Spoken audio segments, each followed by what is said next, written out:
Hey, how's it going? I have some cards, excuse me, that I want to read, and I have some little notes that I want to read to you. Also, a lot of reading happening. I feel a little pensive, I have to say. Oh, that's gonna get me maybe in trouble. I don't want to be in trouble.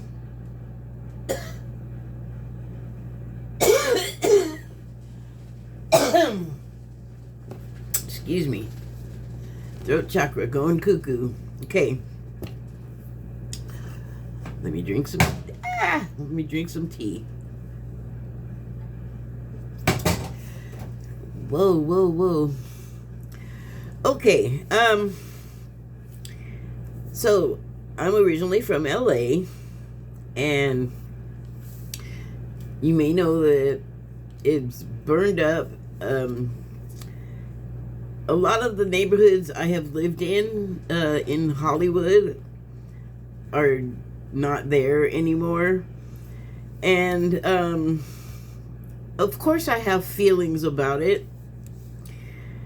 I feel sad. I feel like that doesn't even encompass.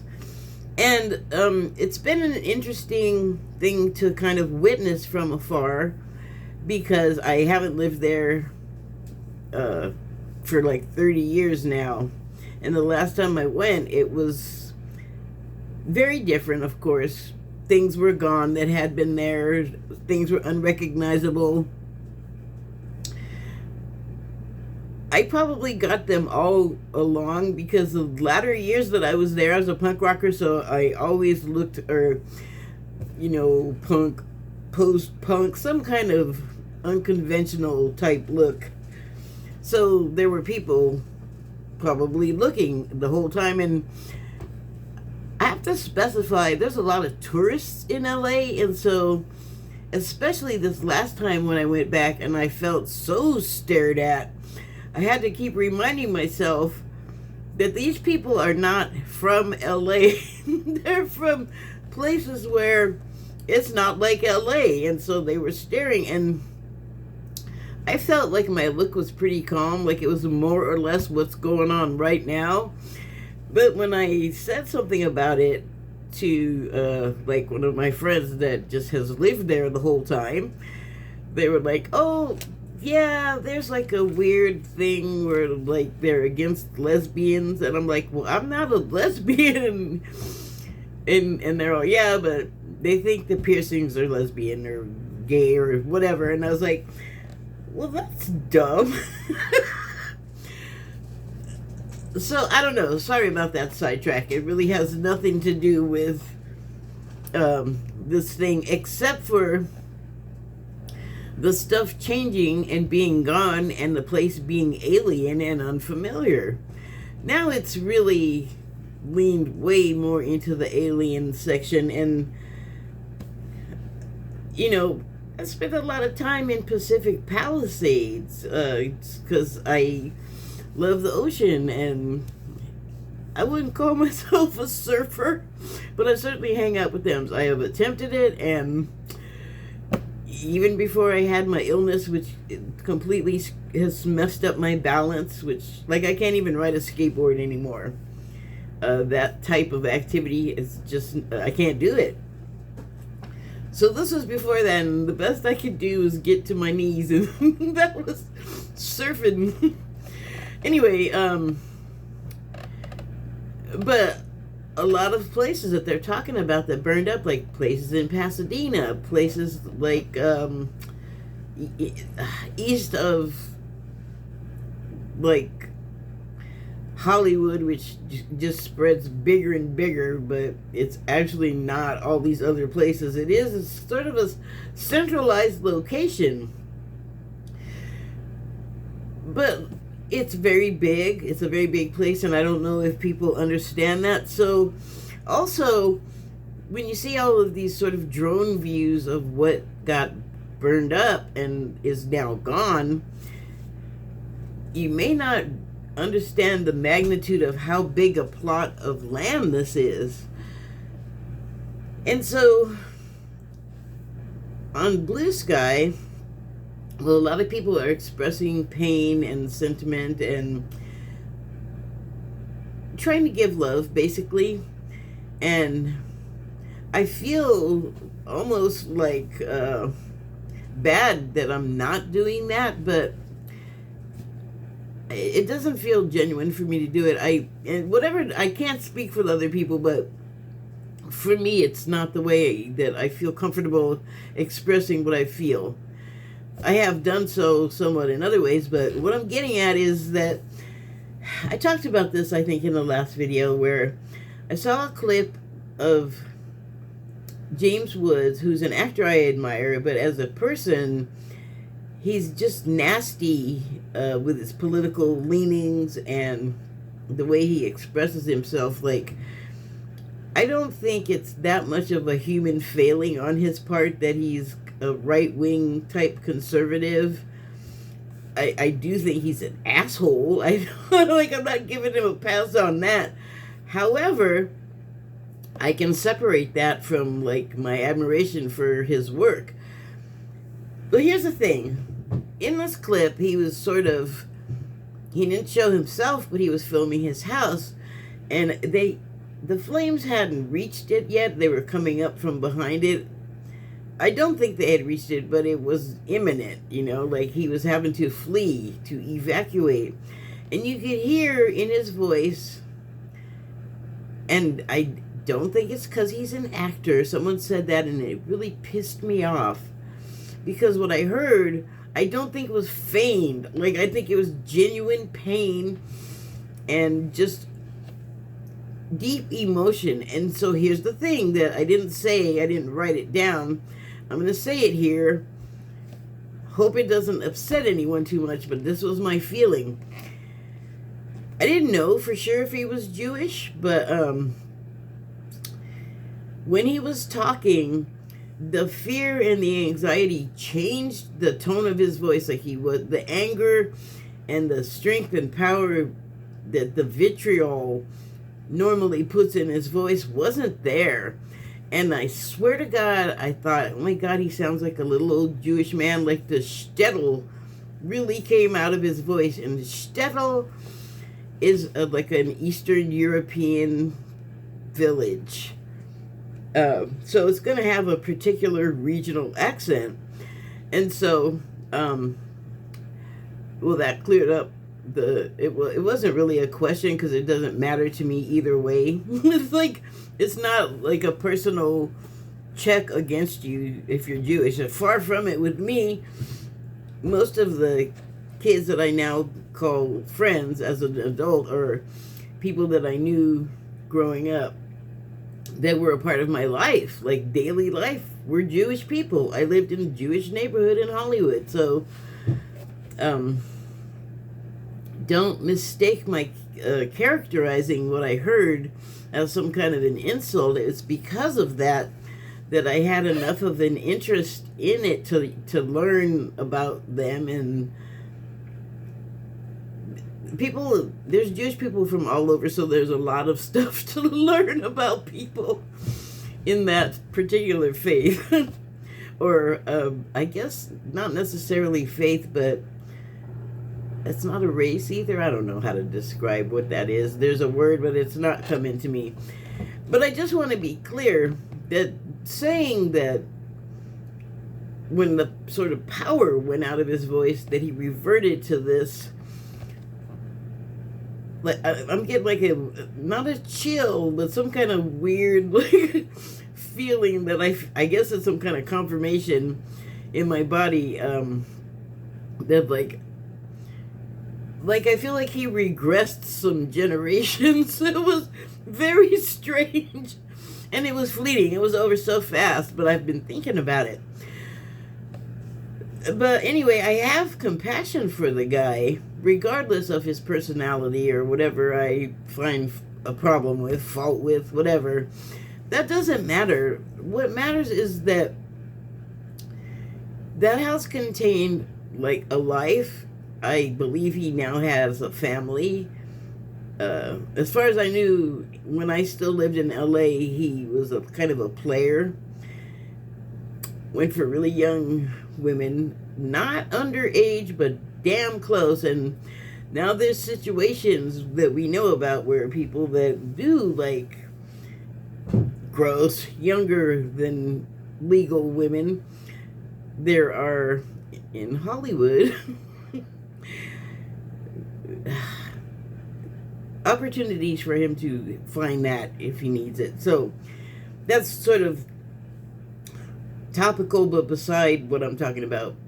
Because even if he indulged in that kind of thing, as a human person, they also lived a life, they had a family that they cared about, and there's stuff that represented the memories in their life or whatever. It doesn't matter. It's like your stuff, it's your shit in your house and your place of refuge, you know, where you go home to and feel like, oh my God, you know, like that's over, that day is over, that world is over, you know what I mean? So I feel for the guy, and he's not the only one. And don't worry, I'm getting to the worst part. But there's about a part where he just gets back to being James Woods almost immediately and starts blaming Gavin Newsom and President Biden. He's like a Mensa guy, and you see I'm rolling my eyes because the more of these people that I see are in Mensa, the more unintelligent they seem to be. I don't know what he thought Gavin Newsom and Joe Biden were personally gonna do about the fires. I don't think they made the drought happen and the construction materials be flammable. Did they also cause it in Northern California, or is it only like in Hollywood where his house was and his sort of business place, workplace burned up? Like, what are you talking about, nutball? So, and here's the thing in California, the insurance companies, like everyone else, saw this coming and decided, well, we can't be paying on this. Like, you people, that's going to cost us too much money. Like, they don't give a crap about James Woods or anybody else, right? So, there's that to consider, and that's aftermath stuff, right? That is not the fault of Gavin Newsom or Joe Biden. That's the insurers who, did they just get in trouble with their health division? This is not a great look on them. So here's the bad part, is I think of people who are worse off than me, like that can't get up from their wheelchair and stagger. Like, I bet I could run like, I don't keep up with football, so the only running back I can instantly name is O.J. Simpson. He used to have these dumb airport commercials for like a rental car company, and he'd be running over like those sort of ribbons that delineate areas in an airport, like hurdles, and he was just booking it, and that always comes to mind when it's like you're in a situation where you really gotta run. So I imagine, you know, if my flight or fright mechanism kicked in, well, I'm sure I could run like Usain Bolt. But other people physically can't, you know, like their bodies just don't do that. And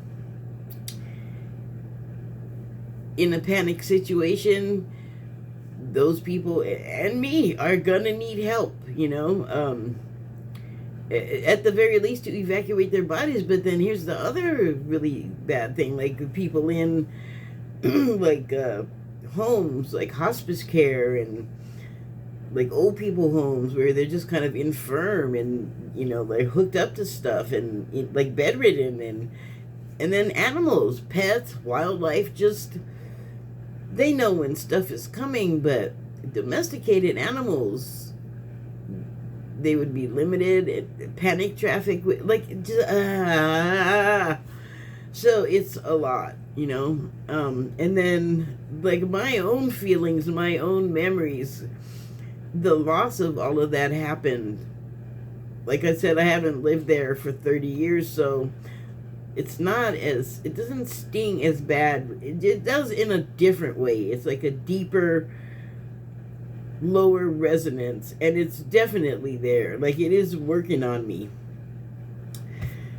But I also know that things happen for a reason. There's a lot of the things that could tip the scales toward events one way or the other when it comes to that many people, especially like interacting all over each other, and there's not a lot of goodwill. So recovery is going to be happening.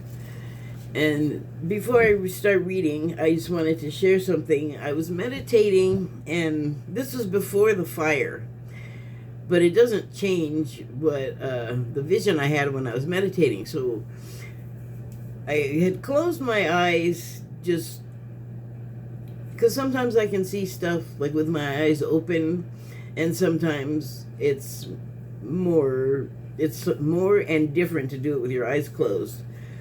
So I'm sitting there, and there's like nothing really happening in front of me. It's like I was sitting like in the doorway in the sun, so there was like a red situation happening through my eyelids. But you know, like if there wasn't that happening, it would just be like dark. So background dark, nothing happening, and then this curving hump went by, and like what I just did, you would almost think I was talking about like the Loch Ness monster with the curving hump, but it wasn't that. It was just like, and I knew this, that it was like this giant, there's an animal, I don't know its name, but it's like a needle-nosed rodent in the face, but that was, the rest of the body was not that animal. The rest of the body had like platelets or scales, and it made me think pangolin, but it wasn't the right shape of a pangolin. Then it finally, okay, so the next thing that happened, I was just like, I wonder what happened if I looked under one of those tabs. I don't know why I thought that, but I just chose one randomly and sort of peeled it up like a tab and looked under there, and that became the vision. And what I saw was, on my right, a grassy mound of a hillside, and it was an island. I don't know how I knew that, because it's like looking at a TV screen. Like at some point, what you're looking at cuts off. So there's this island over here in the bottom quadrant of the screen, and it's grassy, and it's untouched by like anything, like there's no like construction happening on it. Like it's just untouched. It's wild, and it's just grass. There's not much going on there. Like there could be more beyond where the screen is not letting me see. I don't know, but it just was a feeling of,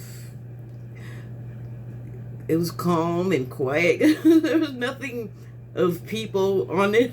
It didn't seem to have not even a domesticated animal. Like it was just, I don't know, bugs. So, and then like water, right? And in the water, starting from somewhere out of sight and then extending again out of sight, was a really tall, elevated roadway, like they have in like Louisiana, I guess, or I know they have it in Louisiana, and I guess also Florida. It seemed extremely tall. Excuse me. I've never seen those bridges in person, so I have no idea what the actual scale is, but I got the impression that these were bigger than that, like as if to be able to admit more water than normal, whatever that is. And right now it occurs to me like, well, if there's, pole melt happening, water is going to rise. Like, we already know that's happening. Florida, you may have seen in the news or heard that the high rises are sinking. Well, I watched a video on that, and the thing that was really kind of, I don't know more, was that the land that they were on was shrinking because of the weight of the high rises and everything else. Like, all the cars are gonna go into parking lots, and all the delivery, and maybe like the restaurants in the lower portion of the building or the surrounding area, like all this stuff, and fat tourists. That just popped into my head. And also tourists that are not fat. Put it that way. It's just like all of this, it's too much. We're putting too much on the area. Wow, is what I'm getting right now. And that is its way of saying, we're going to shake you off like fleas because you could do better and you didn't. So, wow, that's like a construction thing. Cut corners and don't do what you should have to save money. And that's also a problem in like the Chinese. Oh, I haven't talked about that yet. Okay, all right, I'll get there. So, all right, now I'm gonna read. I just had written down some things. I don't know if that should go now. Okay, so yeah, the elevated bridge, though, represented something, and more than just the ability to pass a high tide.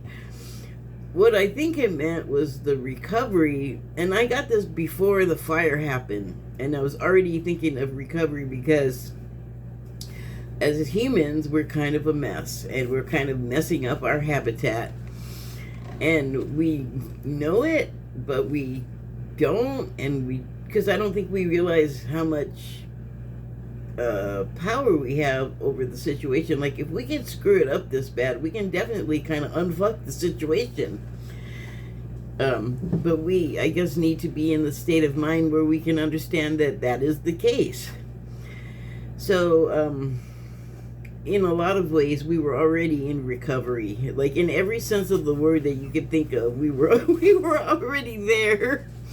Okay, so I am going to read just how it came out.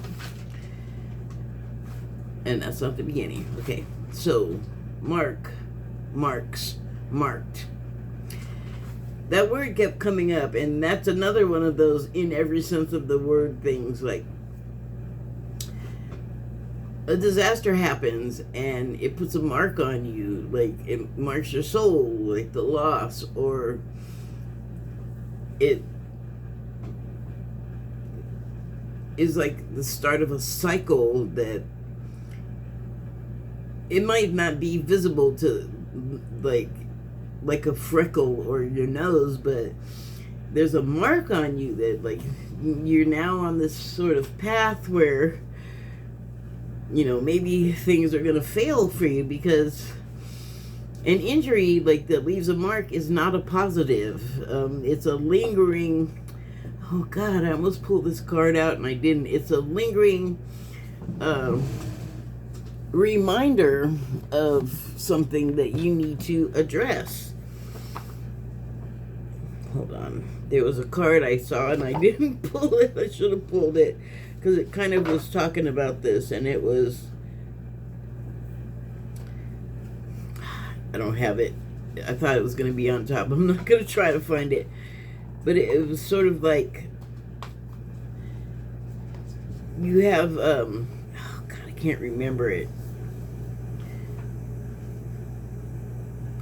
Oh, you have these wounds, and because they're messages, the marks are a message, and you have to interpret them and make sense of it, like, in your life, and like, why did it happen? Why did it happen this way? How come? Why me? So, okay, I'll be reading now. And so marks Also, like if you go to a carnival, or if you are sort of sucked into a scam, you are a mark, a rube, a sucker who signed on to something that is destined to relieve you of your money or your property in some way. Marked, already went through that. Okay, Musk forcing the issue, and what's the defense? Go proto-human, be unable to do, refuse to do shit. Go cat, a tonic. No show and check out. What if we all dropped out of all of their cyclonic bullshit? The unhomed society of America. All go outdoor nomad and recreate society. Disengage as a rebellious lump sum to counter their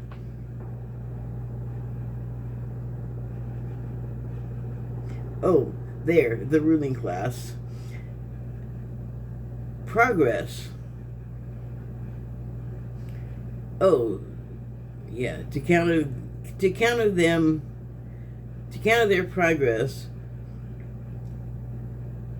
the progressively more oppressives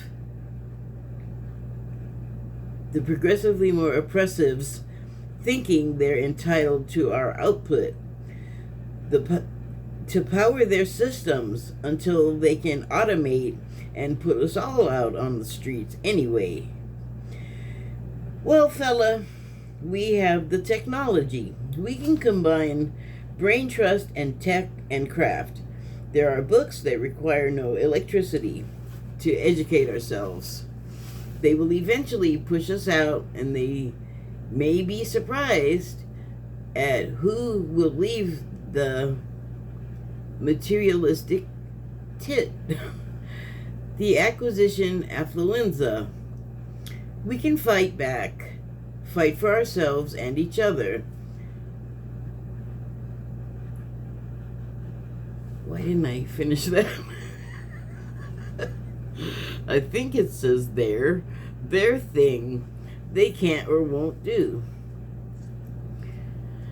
The thing they can or won't do. So yeah, we can fight back, fight for ourselves and each other. The thing they can or won't do. They won't fight for us. Join together for the benefit of all. They don't want to do that. That would be the ruling class. Again, I'm reminding us. The benefit of it that they can do.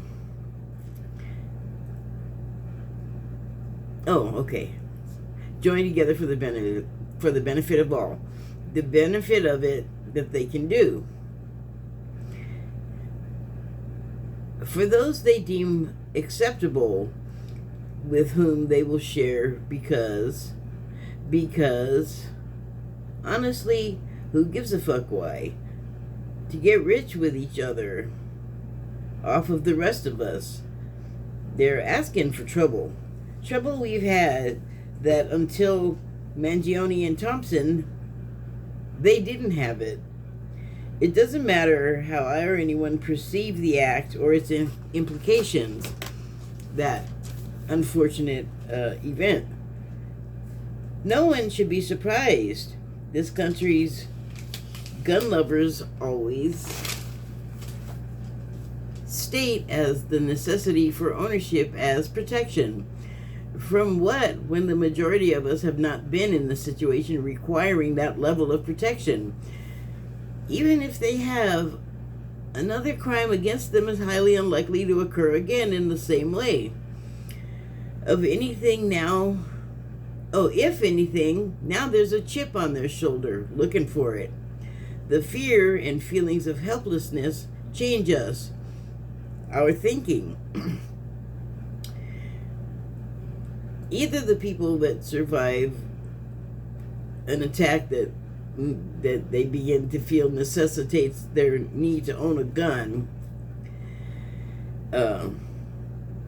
either they become hypervigilant and harbor a need to respond in a way that corresponds to the feelings of injury, physical and especially mental, that they've experienced.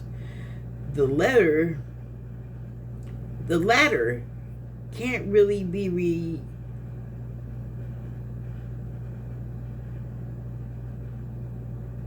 replicated in a meaningful way to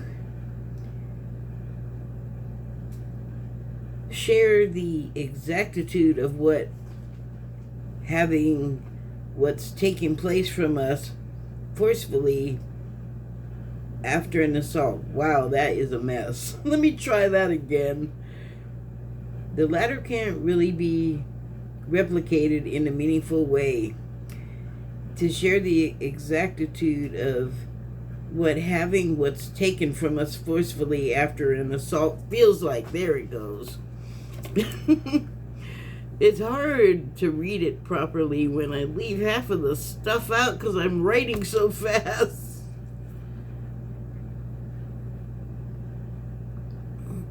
Feels. That doesn't look like feels. It looks like feds. There we go. So it can breed like being the victim of some sort of assault, mental or physical. I mean, especially if it happens over and over, like has happened historically with wealth disparity and the way that the poor people in the equation always end up being treated. It's like, I guess it takes like a while for us to wake up to some things, but this may be the century where everyone has that French Revolution moment, you know? So, where was I?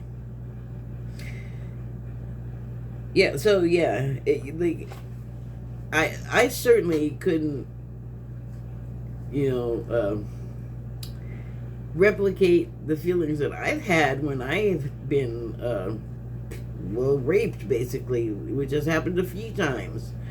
And the best I can say is you want to break stuff, you want to smash things.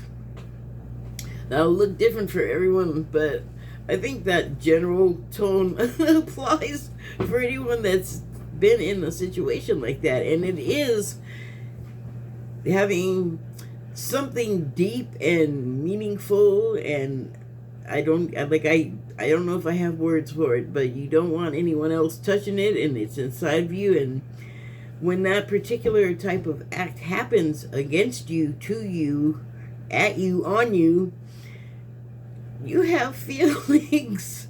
You go through some shit about it. Like, it's not, I don't recommend it.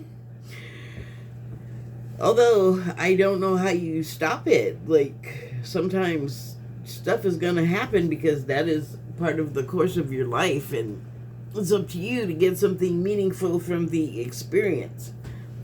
And, I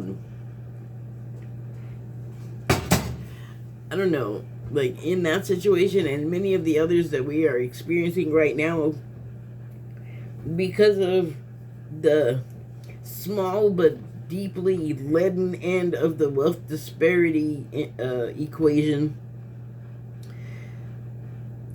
they just want to like keep taking and using people as if they are not people with feelings about things and don't have things they love and care about.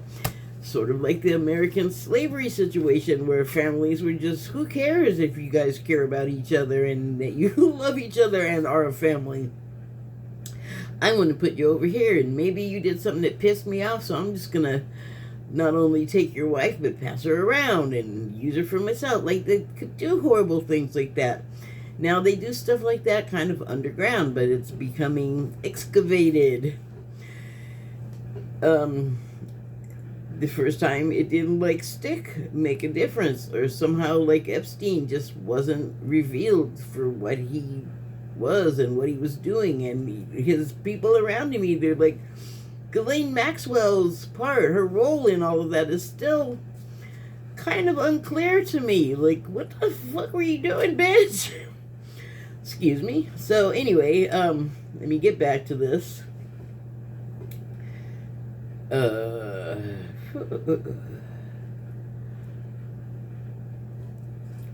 Okay, so you can't replicate what you feel, and the way that we process that sometimes comes out, I don't know, in ways that I'm shaking my head. That's what you get. That's how I feel about that way. That's the description. And let me go on here. So we can't replicate the exactitude of having having what's taken from us forcefully after an assault feels like. If you're like the tortured but earnest parents, okay, wait a second. I didn't know. Wow, I left that whole part out. So if you're like one of the tortured but earnest parents from a Sandy Hook type situation, I'm specifically referring to the two people that lost kids that you see the commercial on YouTube for them. I don't know if it's everywhere else because I don't have a television anymore. So anyway,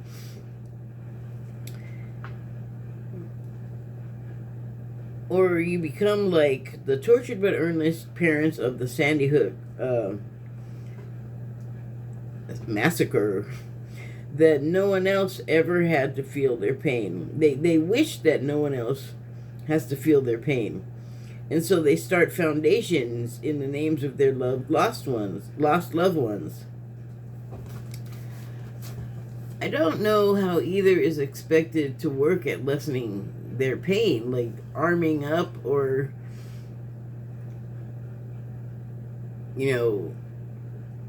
processing out their pain in hopes. One creates an insatiable wish to commit violence in return, and the other seems to sink them in pain. Living in it and hoping their way of sharing their pain and experience will discourage the regrowth of this particular type of tumor in the mind of the next school shooter to be.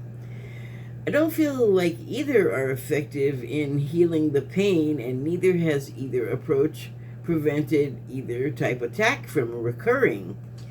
This is not where the treatment needs to take place. That's as of yet unknown. It must begin years and years ago, which difficult, impossible, basically. The change needs to be cultural and profound. The caring concern level we have for one another needs to undergo a deep healing and significant change to our level of regard for ourselves. We haven't fostered meaningful well-being or techniques for self-love. We don't see each other as ourselves.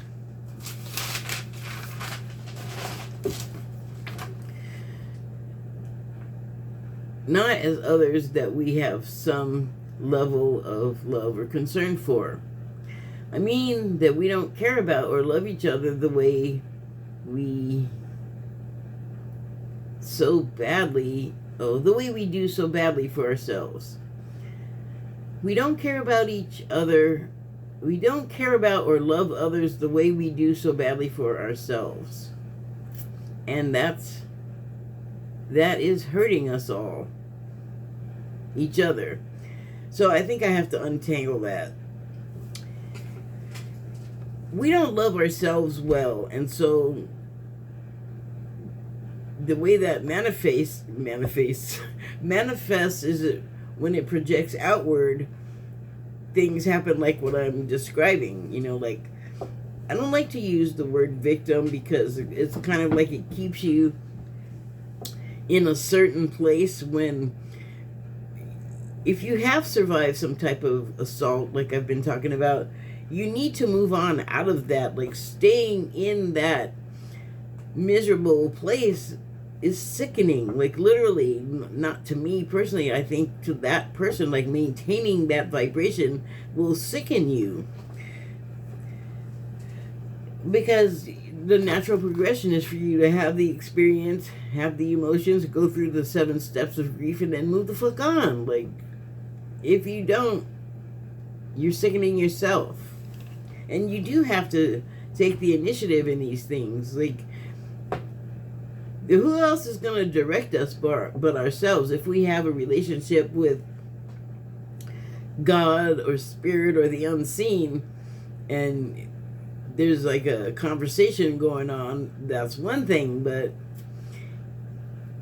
if you're just out there, stuff happening and stuff going on, no direction, and having like all these feelings and like unspecified yearning, looking for love in all the wrong ways and places too, of course, because we don't know how to do that. And it starts here. Like they say that, like it starts at home. You could say home is where the heart is. The heart is in you. So here, it starts here. And when we treat ourselves well, we do well, we look better, we feel better, we are better. And so that is what needs to happen to inspire other people. Like, I don't think that it's pretty clear that we can't teach violence out of each other. It has to come from within, and it has to come from a desire to want to change that. Okay, so we need to care like it's life itself or nothing. Those truly are the stakes. We've seen the outcome of this. It's not just the shooters. That's all a latter affectation. Since antiquity, we seek blame outwardly rather than bringing the issue home to our own doorstep. It's a combination of things driving the behavior. The both learned in the home but from outside as well. And harmful elements get in from out there. We need to find the way to live amongst these harmful symptoms and situations that are all around us and not allow them to affect us in ways I referred to in the preceding text.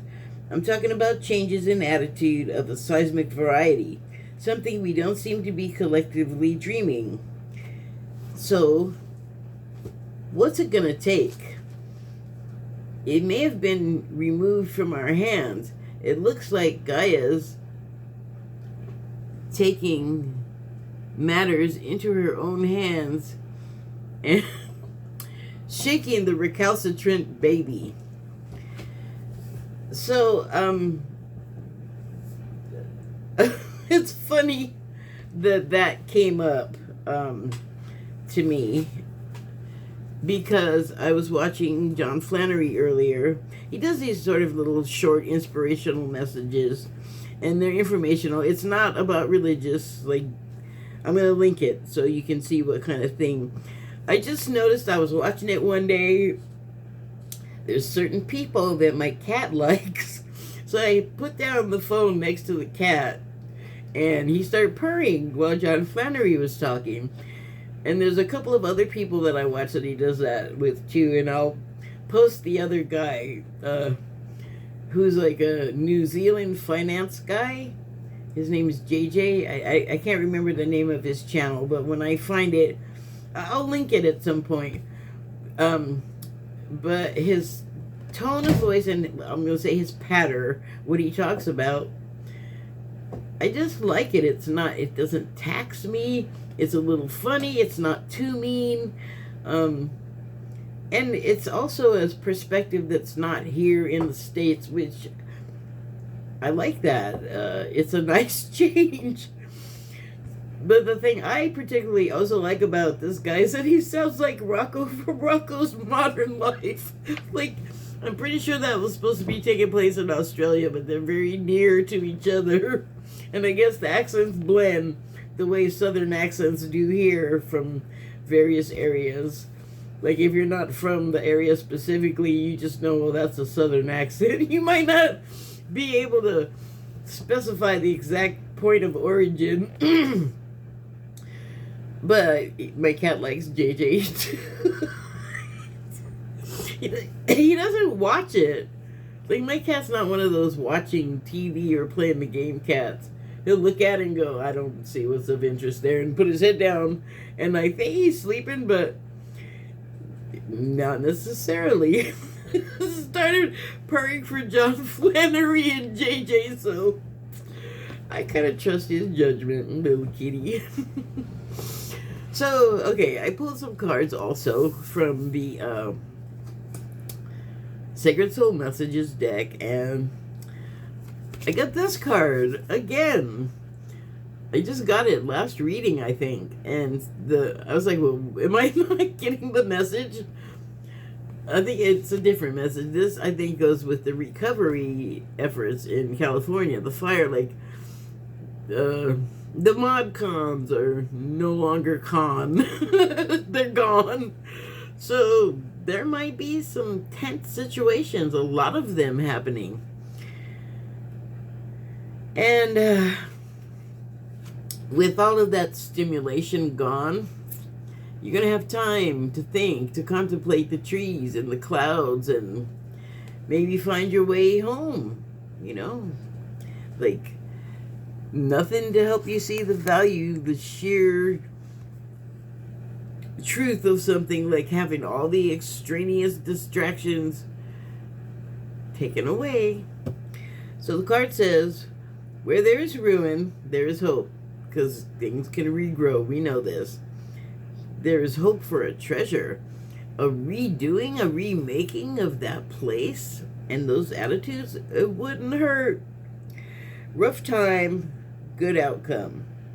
Everything will work out okay. So, work to be done. At the end of the day, you're going to return to your tent, and you're going to lay there, and you're just going to recover. This card, again, I have been getting a lot. So, it is the mountains with, I mean, it's snow, I guess, right? It's got to be snow. Good thing those people in LA are not up where the snow is, where all of their home and all lodging and God knows what else vital services are just not there anymore where the people are. So, I think this goes back to what I was saying about, like, we got to find our way home, and the ways, the methods that we've used in the past to kind of like meet our expectations, to make our commitments. I don't even know what that was, but I feel like we have just been like seeing things kind of unclearly, like maybe from so low a point, even vibrationally, that we're not making out things that are wrong with the society, things that are wrong with us, things that just need a little fixing, a little healing. And had we like had that sort of mentality ahead of time, maybe disasters of the type like the fire just taking out everything and forcing us to pay attention to what's vitally important instead of distractions, which Hollywood hide. That's the dream factory. So, let me read this. The world is a mountain that echoes your words. Reflection. Seeing affects what you do matters. So now you have an unobscured view and you can reflect on the situation and yourself in the situation. And so John Flannery, the other reason I brought him up was because when I was watching him, he made a comment that I felt was, like I said, kind of half right and true about what's happening with Gaia and us and the surface of her. And he said that some people refer to the earth as Gaia, as a living, sentient, and he said that she was mad at us, and she was like, now I'm paraphrasing, or I was paraphrasing the whole time, but she was mad at us and she's teaching us a lesson, like shaking the recalcitrant baby, which you never want to do that to an actual baby.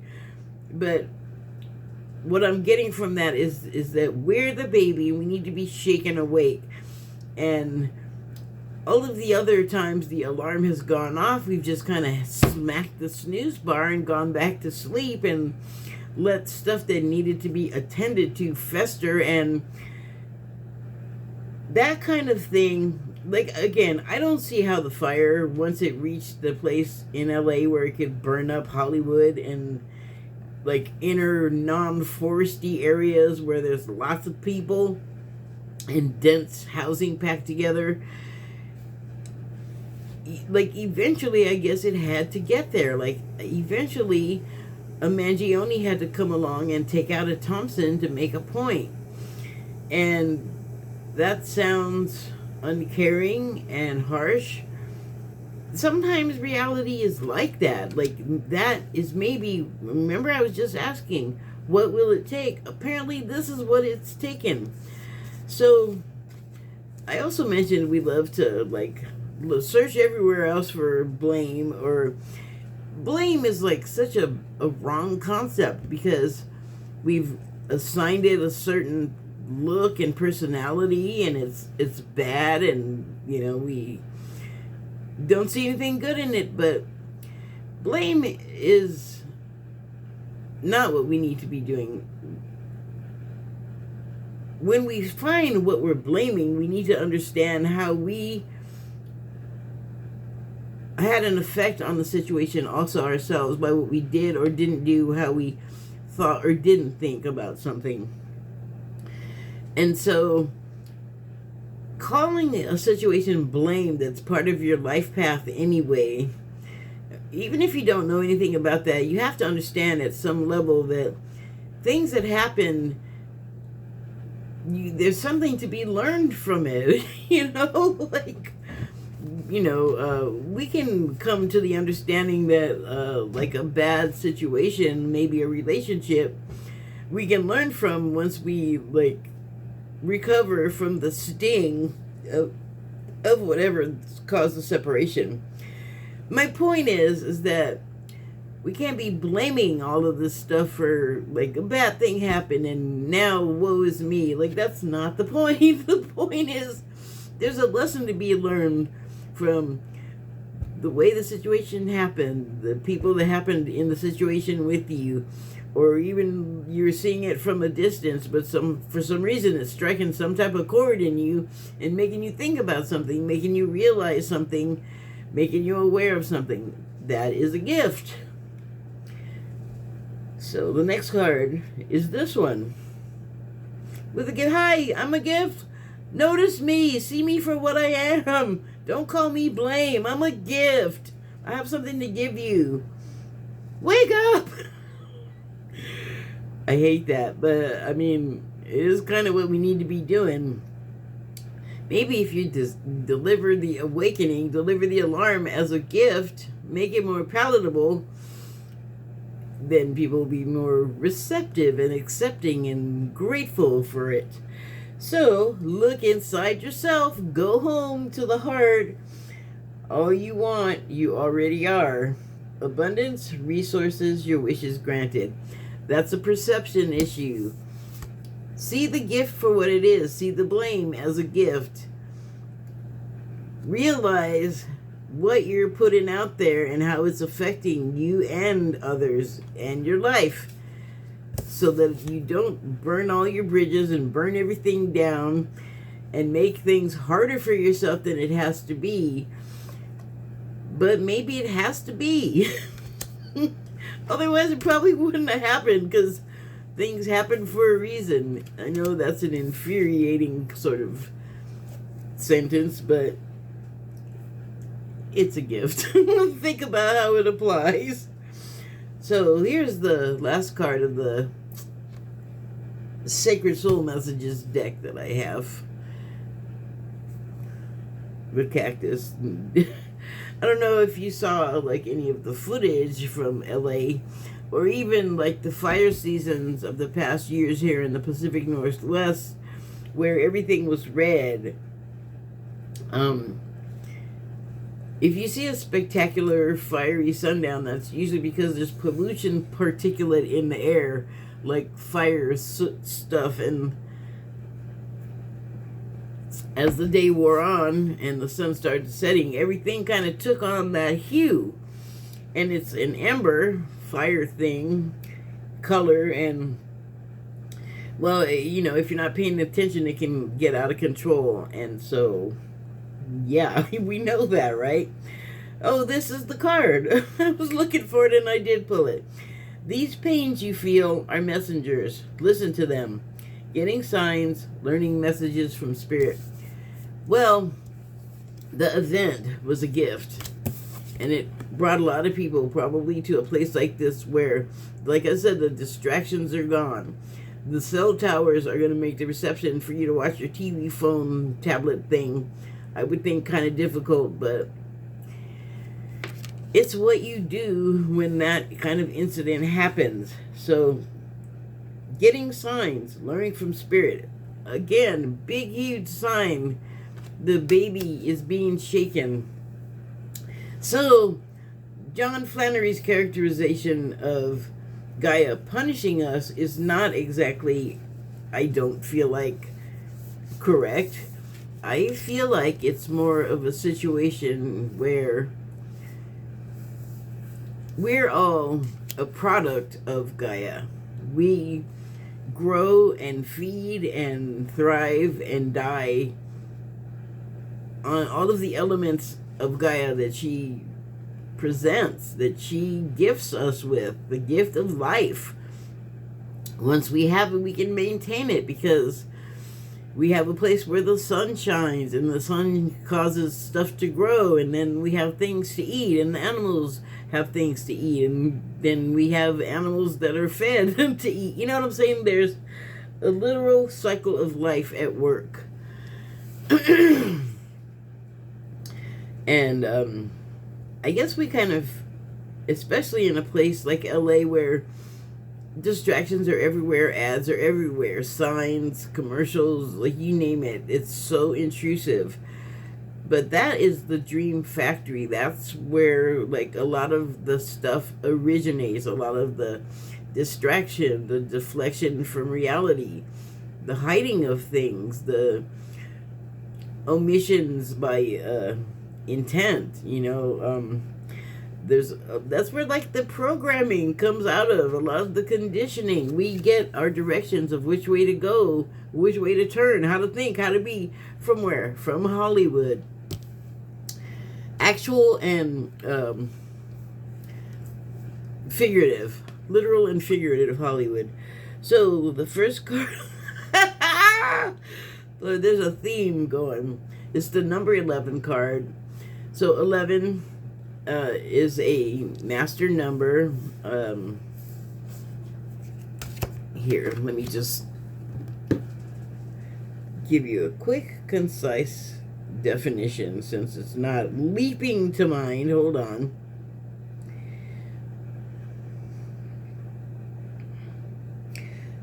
Number 11. Spiritual significance.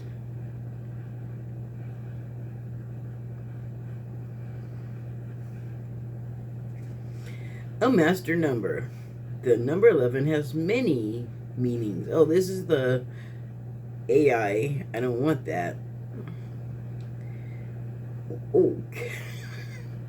Okay, angel number 11. It also means the universe or a higher power is reminding us to trust their intuition and then make the right decisions in life. Biblically, angel number 11, this is another offering.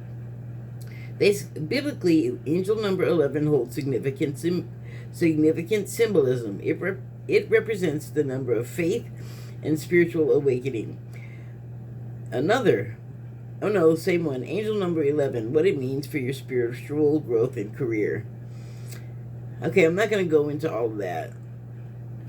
There's a couple of, I'll show you.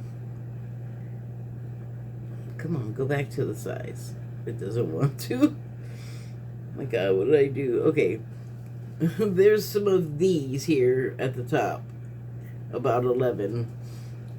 I tried to enlarge it and show you, but things got weird. So I had to shrink it back. But the first one says, Angel number 11, you have a bright future ahead of you. But it is not just going to fall into your lap. Sounds like you have to do some work too. It's not going to just be all easy. Which is fire recovery, or really any kind, is never, like, the first word you think of is not going to be easy when it comes to recovery. You are the architect of your own destiny, and it's time to start building or rebuilding. So I didn't really notice this until I started reading, but wow, it's like flaring brightly so much, but you can't see behind this flare like a flame burst. Oh, look at that. Thank you for clearing up. I don't know what I just did. But you can see there is what looks like a... Oh, come on. Oh my gosh, the time is 3:53.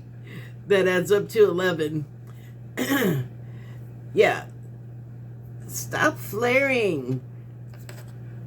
Burnt up tree. Trees come back from a burning pretty well. They're great at recovering from that. So, also, flare of flame in this person's handful of magic. I don't know what that is. Look at that face. It kind of reminds me of a Star Wars character that has like an egghead and big white Fu Manchu mustache and eyebrows. I don't know that one's name, and that's weird because what that actually is a planet. Looks like Jupiter. It has bands. I'm going to say Jupiter inspired. The person, though, that's attached to the handful of magic is here, and they're dark. And that's interesting. There's like, I think it's a full moon. If it's not a full moon, it's the one like right ahead of it that looks full. And that's so interesting that that happened like on the day after the fire. I don't know how well contained it all is, but it looks like the Hollywood part is done. The like LA sort of area adjacent, like out to Pasadena and that. I'm not real sure what's happening there. Pacific Palisades looks done. I haven't been keeping track of it that much also because it just hurts. But now what is required, and you're not going to have a choice because you're going to be limited to daylight for most of the stuff that needs to be done for recovery. Deep quiet and stillness is the subtitle on this card. At night, when everybody's, the light ends, you're going to be kind of relegated to sitting and contemplating. You're going to be in deep, it's going to be the quietest that area of LA has been in many, many years. Whatever's gone, all of that noise and distractions and buildings and containers for it, all gone. Clean slate, refresh, renew, recover. If we're going to do alliteration, let's be a little more positive about it. So the next card I pulled was number 48. That is numerologically, that's 12. So that's one more than 11. You could just go with one still and break it down to 111. New beginning. So it's just a meaning of that particular number. All of them seem to have multiple, but in this case, new beginning that makes sense. Sky dancers, full moon. Isn't that funny? I didn't know it was a full moon when I pulled this card, which I pulled these earlier, but I had gone to let the cat in or out or something. I was like, oh, there is a full moon. Isn't that interesting? So, sky dancers. I'm going to call this, how there's sun worshippers? I'm going to call this sky dancer a moon worshiper. Look at the exuberant dance. Sometimes insects come out only at night to do stuff. We don't necessarily understand it. They do weird looking things to us that could be interpreted as dance. It's part of some insect ritual or operation. I don't know. I'm not a bug. Haven't really spoke to one that way. Subtitle on this card is surrender. Surrendering to the impulse to let loose and dance. Affected by the natural phenomenon of the full moon, which there is a history that we have with that. We do go werewolf a little bit on the full moon. I wonder how that's going to manifest in a place where what was is now relegated to this. I mean, I don't even know if this is on the site, like, because everything burned and melted, it might just be too toxic to even be there. I guess I need to, like, look at some stuff and find out how did people get evacuated, because I lived there for years without a car. Many. Having a car is a good thing in a way, and having a car in a whole bunch of other ways, and this is true of everywhere where you gotta own one. You don't just own a car, you gotta maintain it, you gotta put gas in it, you gotta pay for certificates and all kinds of crap. Regulations. So, have a car, not have a car. In LA, it was not that big of a problem because the bus system was excellent.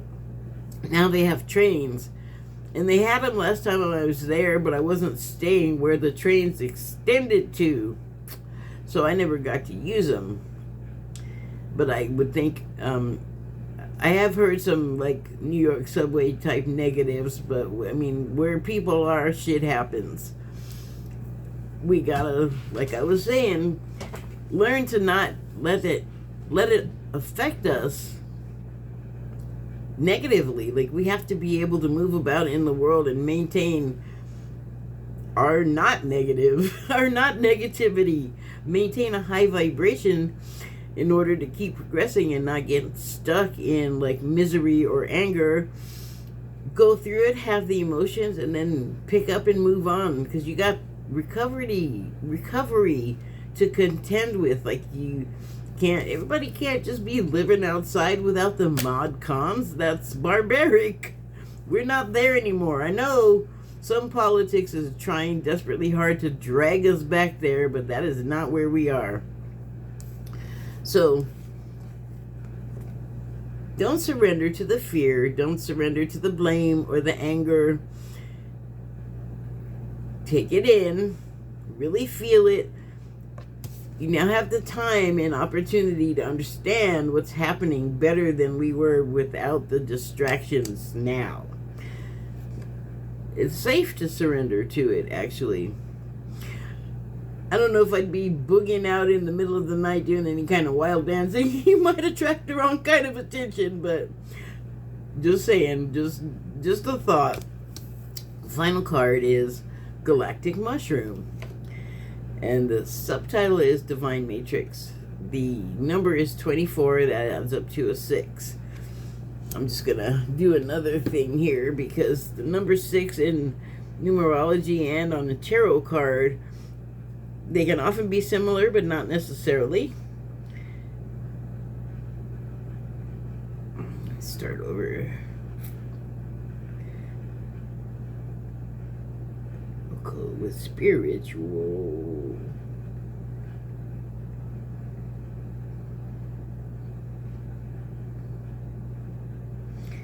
Let me just try to insert an ad. Fuck off. If I want to type in some shopping thing, I'll do it myself. But I want meaning, not message. See, it's trying to tell me that's not what I want. Get the fuck out of there.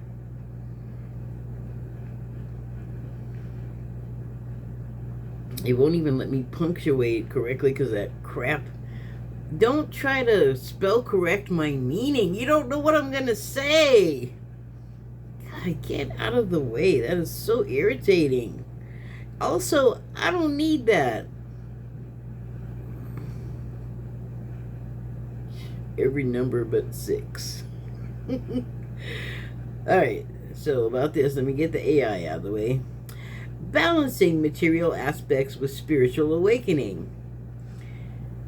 That is what you got to be doing in this LA recovery situation. Like, you definitely need the spiritual aspects now that the material ones are kind of out of the way. Enjoying all the beautiful things life has to offer, both in a physical sense and a spiritual sense. Here's another. The number 6 is associated with harmony, balance, nurturing, and service to others.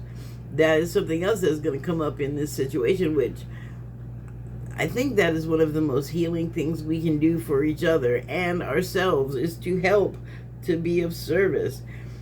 It represents the qualities of love, responsibility, and domesticity. Sorry, I ran out of wind there at the end. So there you go. That is a pretty positive outcome of a number. So, galactic mushroom, the divine matrix. I don't know how I'm supposed to work this in, but if you're aware of the game and or Max show The Last of Us, it's a zombie show basically, but those always are some type of message. And these zombies become so because cordyceps starts growing on people and like taking over their brains the way they do grasshoppers, the way cordyceps mushrooms do grasshoppers. And that is a hollowing out, weird feeling thing to think about, because they basically hollow out the beast that they attach to, and I guess they leave the brain intact, because I am not a bug biologist. I really don't know about this one, but does the brain have to be in the body still for the cordyceps to be able to drive it around like a mechanical suit? I don't know. That's above my pay grade. Below it, on the side of it, I don't even know where to go with that one. But the thing about that is, on the show, it looks all scary.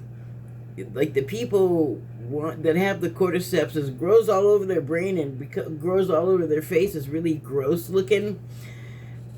I don't know if you've ever seen a callus blister.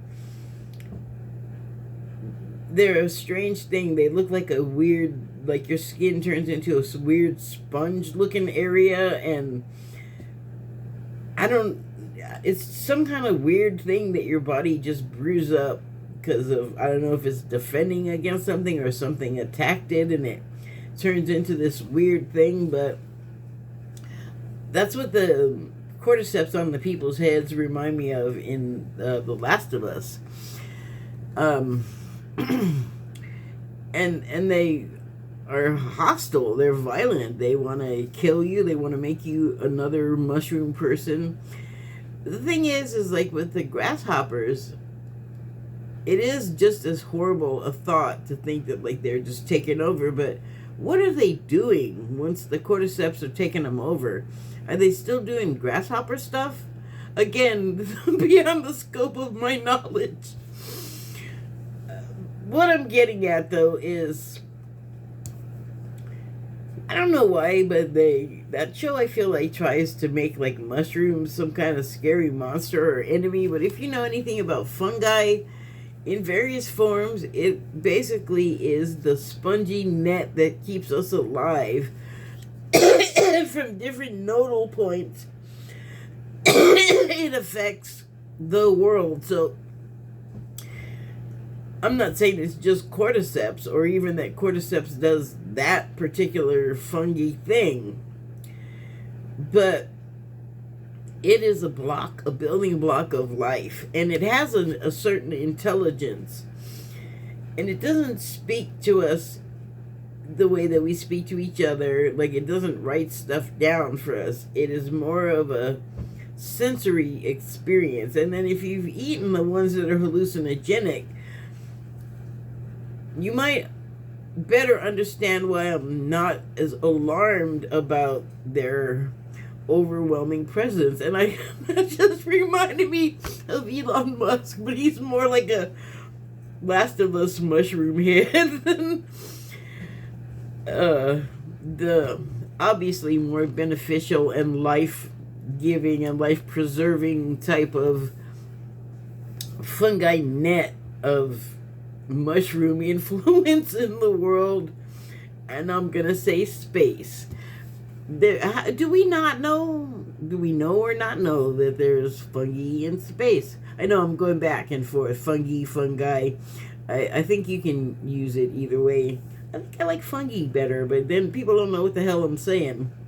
So I'm vacillating. But anyway, I think they're more beneficial and misunderstood than we have any concept. Kind of like our understanding of the galaxy, speaking of galactic, like, there's stories that there's more going on out there than we have any idea, and we don't see it because, I guess, even with a telescope, we just don't understand the distance away that space stuff happens. And that doesn't necessarily mean that from there it's the same thing. Like, maybe the distances have been dealt with in a different way than we are currently fluent in on this planet as galactic travelers and spacemen and women and such. Anyway, the idea of the mushrooms, though, it's very calming to me for some reason.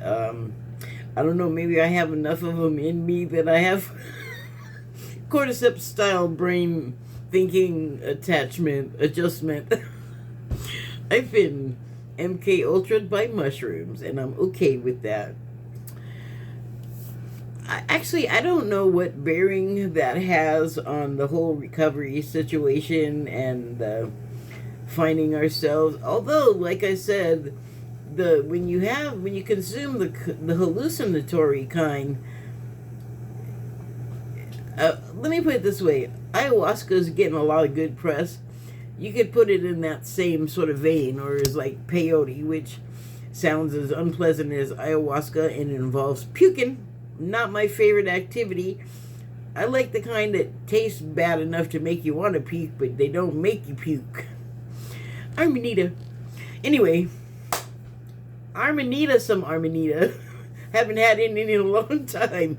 Any. Haven't had any. Now I'm just silly. Thank you and good night. Recover all. We can do it. Send love. Send prayers and thoughts. They matter. I know when it comes from somebody insincere, you think that it doesn't matter, but it does. Don't let the insincere people get in the way of your thoughts and prayers. They help. It's the least you can do.